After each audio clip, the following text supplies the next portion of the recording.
Good morning, everybody. My name is Wytiaz. I'm a second-year pre-theology seminarian at Saint Paul's, and I just want to thank you for being with us this morning and for allowing me to share a bit of my story.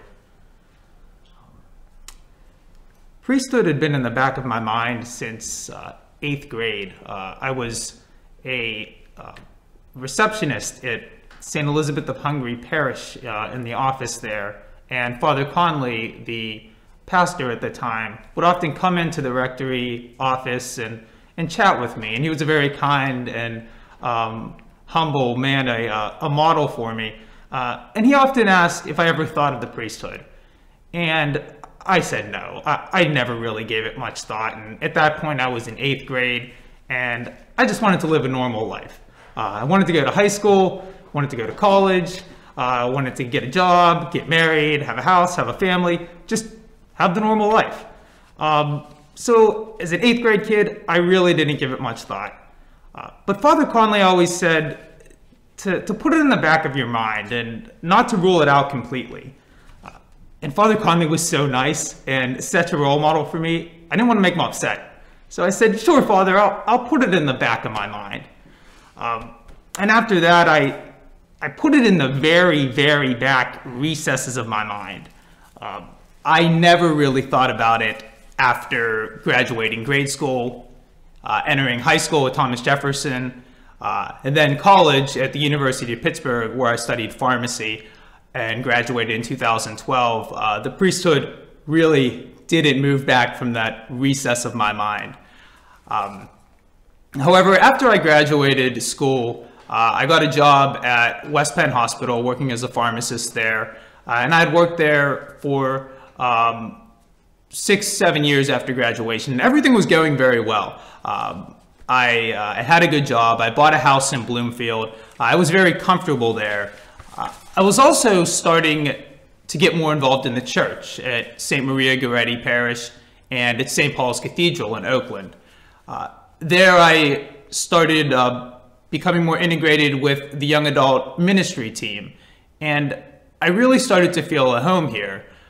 The community was very life-giving and very fulfilling, and I found myself drawing energy from serving that community and serving the church as a whole.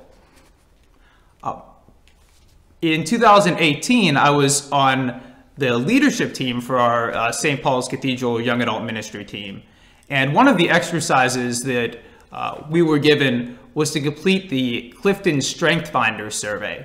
Some of you may be familiar with this. If you're not, it's basically a series of questions to explain your individual strengths and also your weaknesses. And our group was going to see where our individual strengths were and how those fit into the group as a whole. I never really put a lot of stock into personality tests and things of that like. I thought, I know myself, I don't need some standardized test to tell me about me. But this was a pivotal point in my vocation story. I completed the Strength Finders test, and then I met with a coach who helped you identify those strengths and how you could best utilize them. I had never seen myself described in an objective and concrete way as I did after taking this survey. And when I met with my coach, we discussed that, and we discussed a lot more of that about vocation, about what I wanted in my life. And through my comments and some of my answers, she just came out and asked if I had ever thought about the seminary. I said no. She asked if I had ever been in the seminary. I said no, that one was true. Then she finally looked at me and said, I think you should go to the seminary.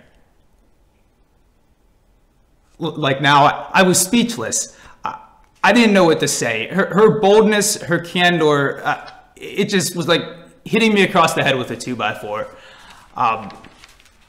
Eventually, I was able to explain that the seminary had actually been in the back of my mind before, thanks to Father Conley in 8th grade. But I always thought I was called to be a lay, faithful Catholic, healthcare professional, married with a family, perhaps one day serving the church in some capacity, maybe as a deacon.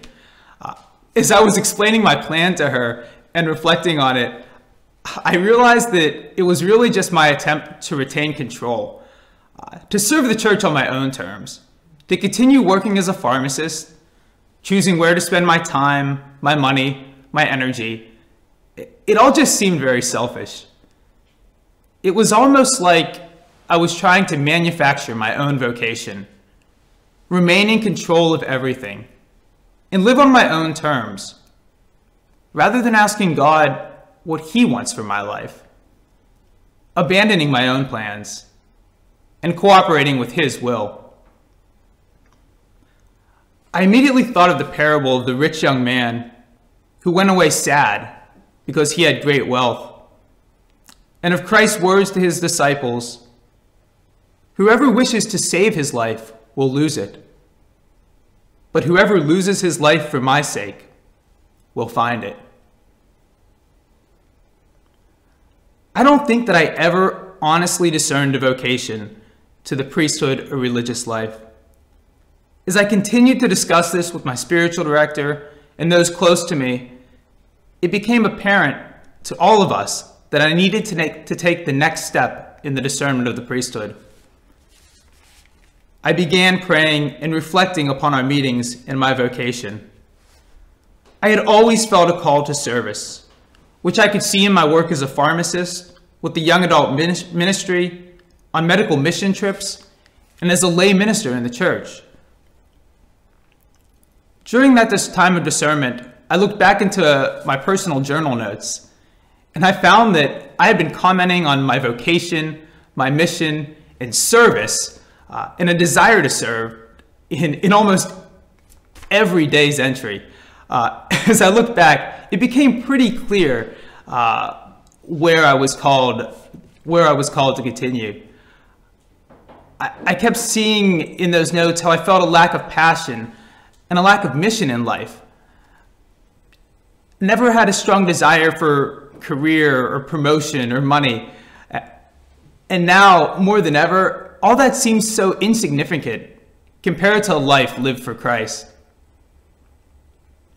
So I decided to take the next step, and I entered Saint Paul Seminary in the fall of 2018.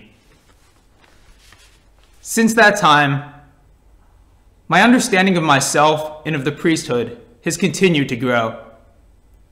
I now see the real possibility of living a life completely for Christ, and I'm ready to take the next step in discernment by moving on to major seminary next year.